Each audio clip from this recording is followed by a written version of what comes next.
सतगुरु महाराज आगे कहते हैं, इस संसार में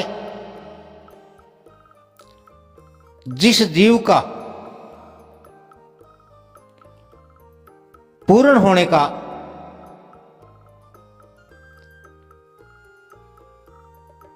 वक्त आए, या यूं कहें, यदि किसी जीव के सारे पाप कर्म, दुष्कर्म और बुरे कर्म और इनके तमाम वो फल जब वो भोग चुका हो, समाप्त हो जाएं, तो उसे सर्वश्रेष्ठ जीव के रूप में मनुष्य का जन्म मिलता है। मनुष्य के जन्म का अर्थ है कि वह जीव जो नीचे से ऊपर आया है, जिसने अभी तक अपने सारे कर्म भोग लिए हैं, वह इस मानव जीवन में, इस मनुष्य की देह में, इस नर के चोले में ऐसे निष्काम कर्म करे, इच्छा रहित, काम रहित कर्म करे, जिनका भोग शेष ना रह जाए। और यदि मनुष्य के, या यूं कहें कि किसी जीव के कर्मों का फल भोगना समाप्त हो जाता है, तो वह पूर्णता की ओर जा सकता है, वह पूर्णता की ओर जाता है। और यदि किसी के कर्मों का फल भोगना शेष रह जाता है, तो वही संसार में रहता है, विचरता है, और विशेषकर नीचे की योनियों में। मनुष्य का जो जन्म है, इस मनुष्य का जो शरीर है, इसके लिए परमात्मा ने एक अलग, एक विशेष दशा बनाई है, इसको विशेष अधिकार दिया है कि मनुष्य रूपी जीव यदि चाहे तो मुक्त हो सकता है। मनुष्य रूपी जीव चाहे तो लिप्त रहता हुआ पुनः नीचे की ओर चला जाता है।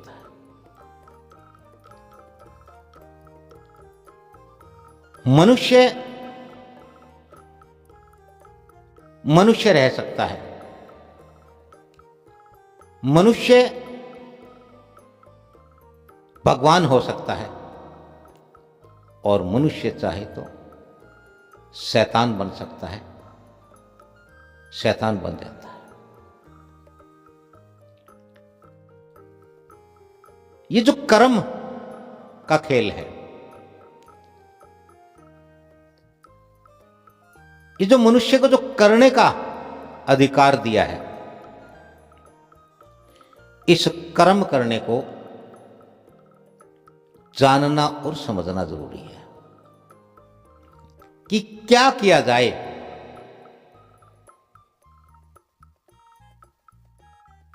और क्या ना किया जाए, क्या करे कि वो कर्म ना बने।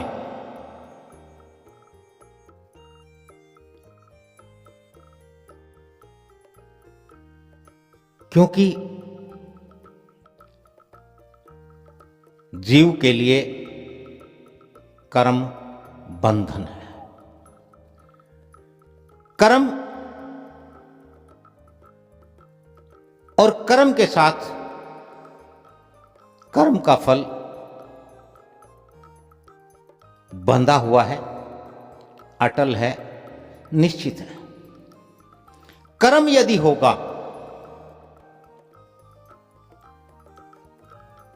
तो उसका फल निश्चित है जो भोगना है। कर्म यदि नहीं होगा, कोई फल नहीं होगा, और जब कोई फल नहीं होगा तो फिर कैसा जन्म, कैसा जीवन, कैसा आना, कैसा जाना। क्या करे मनुष्य रूपी जीव? ऐसा कर्म जिसे संतों, महात्मा और सतगुरुओं ने बतलाया है, अकर्म कर्म करे लेकिन वो कर्म ना हो।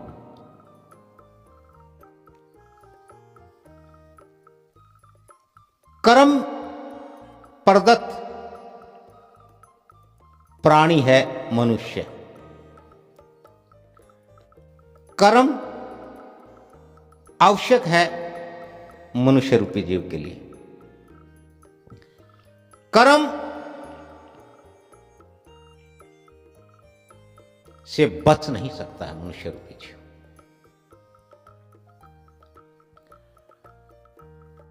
मनुष्य यदि अपने विवेक से, अपनी चेतना से, अपनी जागरूकता से यदि कर्म करता है तो वो सदकर्म होगा। और मनुष्य यदि मूर्खतावश, अज्ञानतावश, किसी लोभ लालच विकारवश, मन के वश यदि कर्म करता है तो वह कर्म फलों से भरपूर होगा। फल भोगना नियति है, नियति है नहीं, आवश्यक है। तो ऐसा कैसे हो कि कर्म करना है लेकिन वह कर्म ना हो? क्योंकि मनुष्य रूपी जीव कर्म करता जीव है। कर्म करना लाजमी है। कर्म के बिना मनुष्य नहीं रह सकता। और प्रकृति का एक और भी नियम है, या तो मनुष्य स्वयं कर्म करे, और यदि यह कर्म नहीं करता है तो प्रकृति का अपना गुण है, प्रकृति का अपना धर्म है कि वह मनुष्य से कर्म करवा ही लेगी।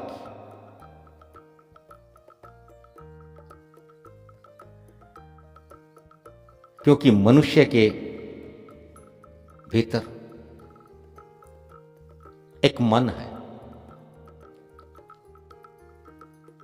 और मनुष्य 3 प्रकार से कर्म करता है, मन से, वचन से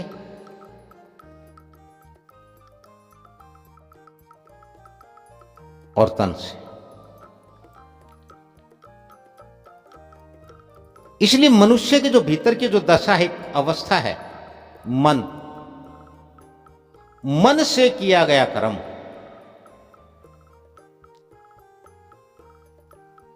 मनुष्य के लिए बंधनों का कारण पड़ता है, बंधन युक्त होता है मन से किया गया कर्म।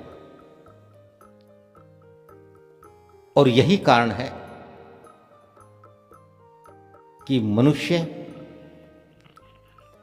जन्मों जन्मों तक अनेक शरीरों के रूप में, अनेक योनियों के रूप में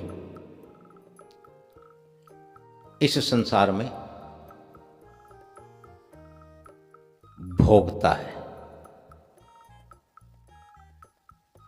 क्योंकि मनुष्य के अतिरिक्त जो जीव हैं वो तो केवल कर्म का फल भोगते हैं, कर्म तो नहीं करते। कर्म तो केवल मनुष्य जन्म में किया गया है। मनुष्य जन्म में किया गया कर्म और उस कर्म का फल मनुष्य जन्म में भी भोगना पड़ता है, और जो शेष रह जाए, जो संचित रह जाए, जो स्टोरेज हो जाए, जो बच जाता है, वह बाकी के जो जन्म मिलते हैं, आवागमन जो है संसार में, उन जन्मों में मनुष्य को भोगना पड़ता है।